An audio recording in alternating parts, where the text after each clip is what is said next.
Аз съм Зорница. Току-що завършихме първия, както разбрах преди малко, резиденшъл курс на Нова Манхатън, който се провежда на английски за хора от различни страни в Юго-Источна Европа. И това за мен беше една прекрасна възможност да преживея 3 изключително вълнуващи и много полезни дни за мене с около 30 на човека. От една страна професионализма, с който беше организиран курса, начинът, по който бяха изготвени материалите, поканените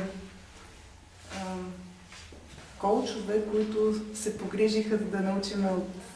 да дадат от себе си най-доброто, така че всеки от нас да вземе наистина прекрасни практики и след това, които може да прилагаме в нашата практика, от една страна, и от друга страна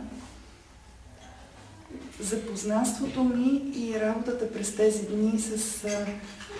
хора, които през цялото време бяха поддържащи, и